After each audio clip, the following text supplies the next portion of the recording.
पश्चिम बंगाल आसनसोल की नियामतपुर में स्थित दिशा यौनपल्ली इलाका इन दिनों काफी चर्चे में है। वह इसलिए कि इस इलाके में इलाके के कुछ दबंगों ने इस कदर अपना कब्जा जमा लिया है कि वह इस इलाके से होने वाले अवैध रूप से कमाई के पैसों से राज भोग रहे हैं। साथ ही उन्हीं पैसों से वह जिला व पुलिस प्रशासन पर ही भारी पड़ते हैं। कभी कभी ऐसा भी होता है कि यह दबंग इलाके के ही होने वाले अवैध कमाई के पैसों का इस्तेमाल कर कुछ इस कदर भ्रम का जाल बुन लेते हैं कि उस भ्रम के जाल में फंसकर कानून के द्वारा चलाए गए इन पर सारे हथकंडे पूरी तरह फेल हो जाते हैं। यही कारण है कि दिशा यौनपल्ली में शुरू हुआ इनके भ्रम जाल की पूरे शिल्पांचल में तूती बोलती है। जिस भ्रम जाल के बल पर यौनपल्ली के दबंग हर तरफ से लाखों व करोड़ों की सरकारी राजस्व का चूना लगा रहे हैं। हम बताते चलें कि इस यौनपल्ली में करीब 1200 से ज्यादा यौन कर्मी महिलाएं हैं। यह यौनपल्ली इलाका झारखंड से सटा हुआ है, इसीलिए इस इलाके की अन्य यौनपल्लियों से ज्यादा डिमांड है और सबसे ज्यादा कमाई की जगह भी। यूं कहे तो यह इलाका किसी कुबेर के खजाने की तहखाने से कम नहीं, जिस तहखाने पर यहाँ के कुछ दबंगों का कब्जा है और यहाँ के दबंग अपने इस खजाने को बचाने के किए गए उसी रक्षा करते हैं यहाँ अपना दबदबा कायम रखने के लिए कोई भी किसी भी तरह का कसर नहीं छोड़ता।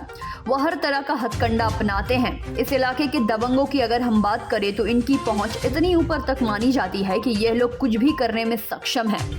इस इलाके में अवैध पार्किंग चलाने का मामला हो या फिर इलाके में अवैध रूप से तेजी से हो रहे दुकानों व मकानों का निर्माण, साथ ही बिना ट्रेड लाइसेंस, बिना बिल्डिंग व बिना किसी टैक्स या फिर प्लान के बने मकान या दुकान, यहाँ से प्रतिदिन लाखों की कमाई होती है, पर सरकार के खाते में इस इलाके से कुछ भी नहीं जाता। जबकि इस इलाके की साफ सफाई से लेकर यहाँ की सुरक्षा व्यवस्था की सारी जिम्मेदारियां राज्य सरकार के मत्थे हैं।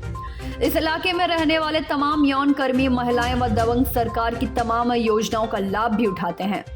उनका यह धंधा धड़ल्ले से चलता आ रहा है, मगर निगम के हस्तक्षेप के बाद भी इनका यह काम नहीं थम रहा। तथा कथित पत्रकारों से लेकर स्थानीय नेता व समाज सेवी चढ़ावे के नाम पर जमकर खा रहे हैं नोटों की यहाँ की मलाई।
এক ঘন্টা মতন বন্ধ ছিল। কেন? ওই সব কাউন্সিলর এসেছিল, বন্ধ করেছিল। কি বলছিলেন উনি? বুয়া দাদা কি করে জানবো ওদের পার্সেলের কথা? আপনাকে কি বললো? আমাকে বললো বন্ধ করতে, আমি বন্ধ করেছিলাম। কে? এবার আমি দাদা তো চিনি না, এবার 5-7টা যেরকম আপনারা এলেন, তা আবার চালু করতে কে বললো আপনাকে? ওই ওরাই বললো যে গুড্ডুদাই বললো যে সব আলো কি কথাবার্তা করলো, তারপরে বললো যে চালু করে। কাউন্সিলর এসেছিল এখানে? হ্যাঁ দাদা, কাউন্সিলর বললো সবাই, কিন্তু আমি চিনি না যে এটা কাউন্সিলর, বুঝতে পারলাম। কি নাম আপনার? আমার নাম আশিকুল শেখ। आसनसोल से संतोष मंडल की रिपोर्ट, PVTV न्यूज।